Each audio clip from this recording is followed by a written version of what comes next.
আসসালামু আলাইকুম। হ্যালো বন্ধুরা, MH medicine and health tips থেকে সবাইকে জানাই স্বাগত। আজকে আপনাদের জানাবো যারা নিয়মিত প্যারাসিটামল সেবন করেন তাদের জন্য ভয়ঙ্কর বিপদ। নিয়মিত প্যারাসিটামল সেবনে ভয়ঙ্কর বিপদ। চলুন জানা যাক। সাধারণ ব্যথানাশক ওষুধের মধ্যে এক নামে সবাই আমরা কম বেশি প্যারাসিটামল চিনি বা প্যারাসিটামলের কথা কম বেশি সবাই জানি, কিন্তু যারা নিয়মিত এই ওষুধ সেবন করেন তাদের জন্য উদ্বেগজনক এক বার্তা দিয়েছেন স্বাস্থ্য বিশেষজ্ঞরা। সম্প্রতি এক গবেষণায় দেখা গেছে লিভারের উপর নেতিবাচক প্রভাব ফেলতে পারে প্যারাসিটামল। প্যারাসিটামল লিভারের জন্য ক্ষতিকর হতে পারে। স্কটল্যান্ডের ইউনিভার্সিটি অফ এডিনবরার বিজ্ঞানীরা ইঁদুরের উপর গবেষণা করে এমনটি জানিয়েছেন। গবেষণাটি প্রকাশিত হয়েছে একটি সাময়িকী। গবেষকরা বলেছেন যেসব রোগীরা প্যারাসিটামল অতিরিক্ত ডোজ নেন তাদের লিভার ক্ষতি হওয়ার ঝুঁকি বেশি। আপনারা জানেন আমাদের দেহের গুরুত্বপূর্ণ একটি অঙ্গ হচ্ছে লিভার। তাহলে আমরা যদি অতিরিক্ত প্যারাসিটামল সেবন করি তার জন্য সবচেয়ে ক্ষতির দিক হচ্ছে লিভার। তাই আমাদের এই বিষয়ে খেয়াল রাখতে হবে। অতিরিক্ত প্যারাসিটামল লিভারের জন্য ক্ষতিকর।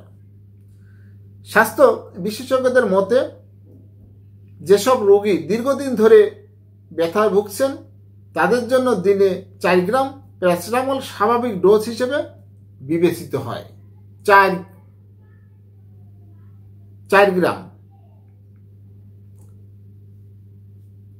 এই যে একটা গবেষণায় দেখা গেছে মানুষ এবং ইঁদুরের লিভারের কোষগুলোতে প্যারাসিটামলের প্রভাব গবেষণা করেছেন। গবেষণায় দেখা গেছে কিছু নির্দিষ্ট অবস্থায় প্যারাসিটামল অঙ্গ সংলগ্ন কোষগুলোর সংযোগের ক্ষতি করে লিভারের ক্ষতি করতে পারে। যখন এই কোষ প্রাচীর সংযোগগুলোর ক্ষতি হয় তখন লিভার টিস্যু গঠন ক্ষতিগ্রস্ত হয়। এতে কোষগুলো সঠিকভাবে কাজ করতে না পেরে লিভার ক্ষতিগ্রস্ত করে। এই প্রথমবারের মতো লিভারের প্যারাসিটামলের প্রভাব নিয়ে গবেষণা করা হলো। গবেষকেরা বলেছেন লিভারের ক্ষতি হলে সিরোসিস এবং ক্যান্সার, হেপাটাইটিসের মতো রোগ হতে পারে। তাহলে লিভারের ক্ষতি হলে সিরোসিস এবং ক্যান্সার ও হেপাটাইটিসের মতো রোগ হতে পারে। গবেষণাটি ইউনিভার্সিটি অফ এডিনবরার পাশাপাশি ইউনিভার্সিটি অফ অসলো এবং স্কটিশ ন্যাশনাল ব্লাড ট্রান্সফিউশন সার্ভিসের গবেষকরাও যুক্ত ছিলেন।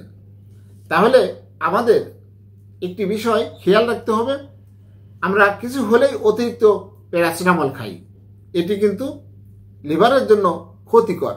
এমনটি কথা বলেছেন যারা এটি নিয়ে গবেষণা করেছেন বিশেষজ্ঞরা। তাই আমাদের যে কোনো ওষুধ খাওয়ার আগে অবশ্যই বিশেষজ্ঞ ডাক্তার দেখিয়ে ওষুধ সেবন করবেন। মন হলেই কোনো ওষুধ খাওয়া ঠিক নয়। শুধু প্যারাসিটামল না, যে কোনো ওষুধ খাওয়ার আগে অবশ্যই বিশেষজ্ঞ ডাক্তার দেখিয়ে ওষুধ সেবন করবেন। নিজে নিজে কোনো ওষুধ খাবেন না। আজকের মতো বিদায় নিচ্ছি। ভালো থাকবেন। আল্লাহ হাফেজ।